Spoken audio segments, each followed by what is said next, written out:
Now, before we get on to anything else, Jim Cannon, a certain player who used to play for Crystal Palace Football Club, had a little dig at you on social media a little while ago.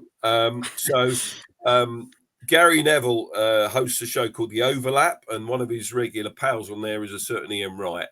And I think he asked the question of anyone you shared a dressing room with that you didn't like. And he said, Jim Cannon.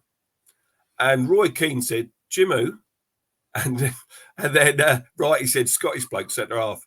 Now, he had a little go at you, and we're not going to repeat what he said, but you'd like a little right of reply, wouldn't you, Jim, I think? Yeah, I mean, Nick asked me last week, the last show, if I wanted to say anything, and I'd heard it before. I'd seen something in his book that he didn't like me, called me a bully. And then obviously there was another sort of interview that he'd done, and then this latest one. And then it was only when I see the Mail today, and it's a big thing about Ian Wright being the best punter there's ever been, punted that there's ever been. And Ian Laddyman, who's apparently his best mate anyway, he's mentioned me that I'd done a bit of bullying. I've never checked the podcast, that thing you just mentioned, but I did see a little clip on Facebook, and it was his first thing he said was, well, I'd just come out of the building site as a 21-year-old to Crystal Palace, and I didn't know what was going on. And obviously me, being Jim Cannon, didn't help him, was bullying him in his words. Well, I'd just like to put a couple of things straight, and this has nothing to do with Ian Wright. He came out of a building site as a 21-year-old. I was 14 and 10 months when I left school. I lived in a place called the Gorbals in Glasgow, which was basically a slum area, one of the most deprived areas in the country, like a lot of places throughout the United Kingdom. And I went and worked for nearly 10 months on a building site with my dad. I then got a chance to go on trial with Manchester City because I played in a good amateur under 15, under 16 team in Glasgow. And then I come down to Crystal Palace, and then they asked me to sign on. So at 16, Ian Wright left South London, travelled 4 miles from wherever he lived to Mitcham training ground.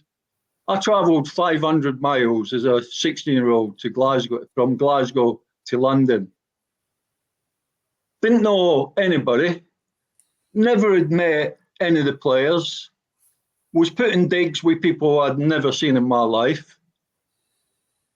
Went to training, and senior players couldn't understand you because my broad Scottish accent, would take the piss out of you, would do anything.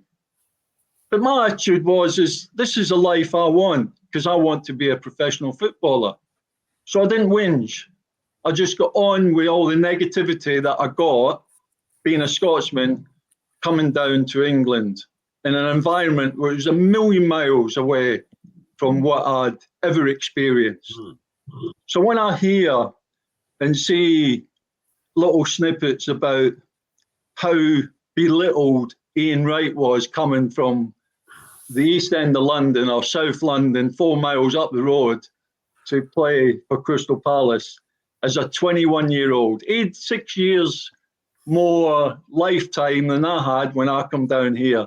So I just got a little bit annoyed about that. And I'd just like to make things clear. The bullying thing is a load of crap. Is it? He didn't like what I said to him. There was lots of things. And I probably said lots of things to lots of players. Yeah. I was a skipper at the time. And that's the way it was. And 37 years ago, things were said that wouldn't be said. The woke society won't allow you to say today. Yeah, so sure. I just thought I'd like to just clear that up, that my life was different as a 14-year-old, 15-year-old back in Glasgow to where it was when I come down here.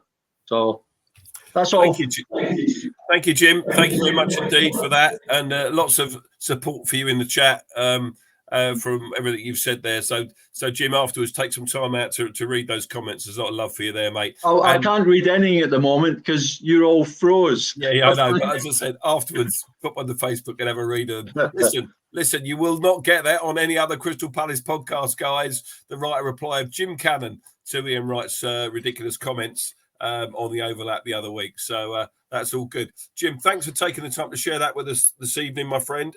Really good.